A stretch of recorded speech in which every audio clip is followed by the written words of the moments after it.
Hello friends, welcome to your own channel Flying Bulls Trading Academy. तो इस video में हम लोग देखने वाले हैं कि पिछले 2 हफ्तों में हमने जो मार्केट एनालिसिस के वीडियोस बनाए थे यूट्यूब पे, तो उन उसमें जो स्टॉक्स थे उन्होंने कैसे परफॉर्म किया। तो पहले तो हम चलते हैं, जो 3 जनवरी का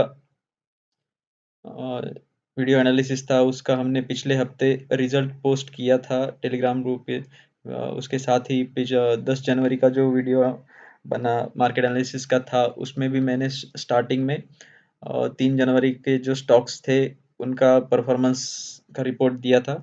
तो फिर उस परफॉर्मेंस रिपोर्ट में अगर हम देखेंगे तो यहाँ पे हम लोग देख सकते हैं कि 2 स्टॉक जो थे, जैसे कि आरती इंडस्ट्री और दूसरा टोरेंट पावर स्विंग, दोनों के स्विंग ट्रेड थे और वो स्टिल रनिंग थे। तो उनका परफॉर्मेंस भी हम लोग आज चेक करते कि उनका परफॉर्मेंस क्या चल रहा है। और साथ ही में जो पिछले हफ्ते 10 जनवरी के रिकमेंडेड जो थे उनको भी हम लोग देखते हैं। तो चलिए फ्रेंड्स, हम लोग स्टार्ट करते हैं।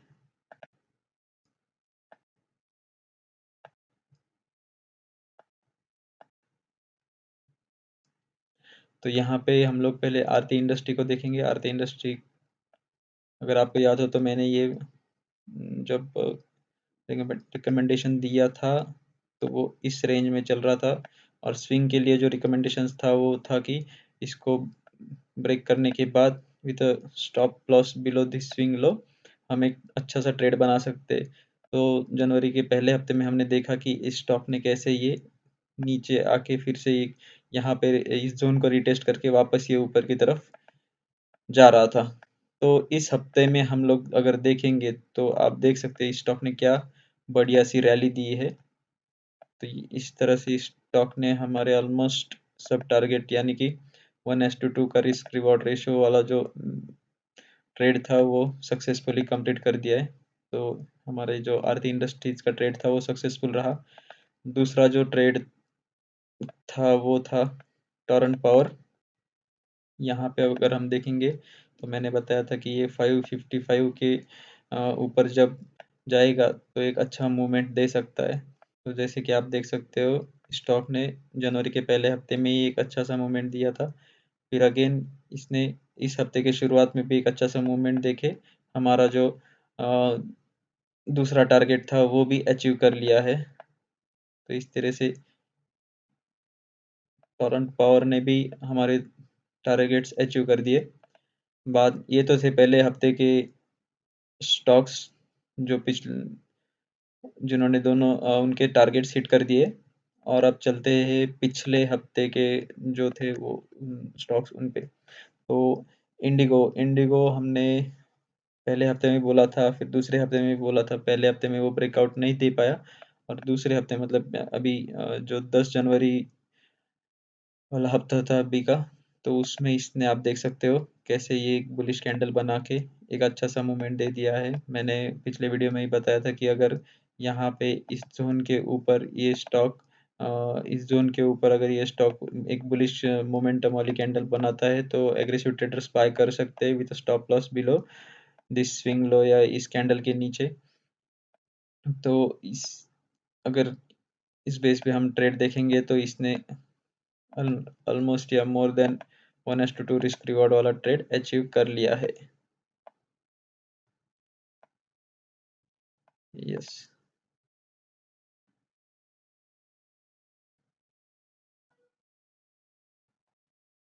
तो ये अचीव हो चुका है।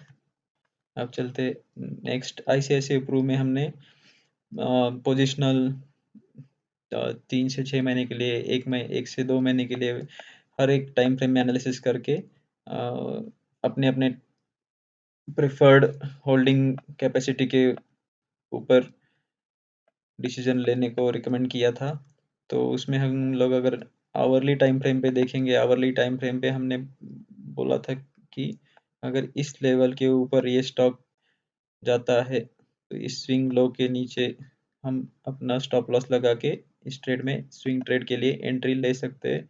तो अभी ये ट्रेड, अभी फिलहाल के लिए तो ये ट्रेड जारी है। इसने नीचे आने की कोशिश की पर स्टॉप लॉस नहीं हिट हुआ, तो अभी ये फिर ऊपर की तरफ मूव कर रहा है। तो देखते हैं अगले हफ्ते कैसे ये स्टॉक ऊपर जाता है।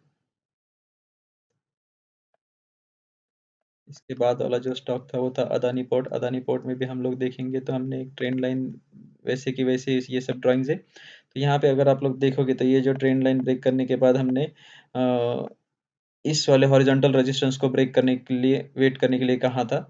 तो इस स्टॉक ने जैसे इसको ब्रेक कर दिया तो इसके बाद एक बहुत ही बढ़िया मूवमेंट स्टॉक ने दे दिया है और हमारे सब टारगेट्स इसने अचीव कर लिए हैं।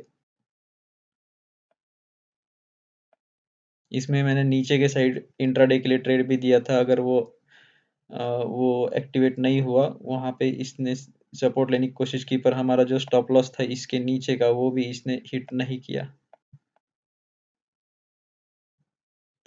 इसके आगे जो था वो था एनटीपीसी। एनटीपीसी में भी हम लोग देखेंगे, हमने ये यहाँ पे देखा था कि ये एक अच्छा खासा हेड एंड शोल्डर पैटर्न बना रहा था और ये एक अच्छा वाला रेजिस्टेंस इसको मिल रहा था ऊपर की साइड से। स्टॉक ने यहाँ पे मंडे को इस रेजिस्टेंस को टेस्ट किया और 11 तारीख को इस स्टॉक ने एक अच्छा से बुलिश मोमेंटम के साथ ये ब्रेकआउट दे दिया, फिर रीटेस्ट किया और रीटेस्ट करने के बाद आप लोग देख सकते हैं इस स्टॉक ने हमारे दोनों टारगेट्स अचीव कर दिए हैं। इसके बाद जो था हमारा वो था पावर ग्रिड। पावर ग्रिड में भी हम लोग अगर देखेंगे, पावर ग्रिड में हमने इंट्राडे के लिए अगर इस लेवल को नीचे की तरफ नीचे की साइड ब्रेक करता है तो पहला टारगेट जो दिया था वो था 203.75 का, तो वो इंट्राडे में अचीव हो गया टारगेट 1। और लॉन्ग साइड के लिए हमने जो कॉल दिया था, रिकमेंडेशन जो हमने हमारे एनालिसिस के ऊपर दिया था वो था कि अगर ये इस लेवल को ब्रेक कर देता है तो ये 208.5, 210 और 211 के टारगेट के लिए हम लोग इसको ट्राई कर सकते हैं। और इस स्टॉक ने जो अगर हम देखेंगे तो इस कैंडल का हाई इसने 211.50 हमारा और हमारे सारे टारगेट्स अचीव कर लिए। अगला देखेंगे रिलायंस। रिलायंस में इस ट्रेंड लाइन के ऊपर इसने मंडे को गैप अप ओपनिंग दिया। गैप अप ओपन होने के बाद ये स्टॉक नीचे आया। नीचे आने के बाद अगर हम लोग 15 मिनट में इसको देखेंगे तो यहाँ पे इसने ये नीचे वाले सपोर्ट एरिया में सपोर्ट जोन में फिर से सपोर्ट लेके ये अगेन यहाँ से रिवर्स हुआ और रिवर्स होने के बाद आप लोग देख सकते हैं कि इसने क्या बहुत अच्छा मूवमेंट दे दिया। तो जैसे कि हमने बोला था अगर यहाँ पे बुलिश मोमेंटम कैंडल के साथ ये ब्रेकआउट दे देता है तब एंट्री ले सकते हैं, पर यहाँ पे ऑलरेडी एक गैप अप ओपन हो चुका था। गैप अप ओपन होने के बाद ये नीचे आया। नीचे आने के बाद इस अगर कोई रिवर्सल ट्रेडर है आप में से तो वो समझ सकता है कि यहाँ पे हम लोग एक अच्छा सा रिवर्सल ट्रेड ले सकते थे। तो यहाँ पे आप अगर यहाँ पे किसी ने ट्रेड नहीं लिया तो ये लेवल अगेन एक बढ़िया लेवल बनता था जिसको ब्रेक करने के बाद with a small stop loss हम लोग एक अच्छा सा स्विंग ट्रेड ले सकते थे। तो इस तरह से रिलायंस ने भी बहुत ही अच्छा मूव देके हमारे सारे टारगेट्स अचीव कर लिए। और लास्ट का जो था सन फार्मा, और सन फार्मा को अगर हम लोग देखेंगे तो इसमें भी आप लोग देख सकते हैं कि कैसे मैंने यहाँ पे बताया था कि एक बहुत अच्छा रेजिस्टेंस जोन है और ये ट्रेंड लाइन को कैसे सपोर्ट कर रहा है। इसने इस रेजिस्टेंस को ब्रेक करने की कोशिश की पर ये असफल रहा।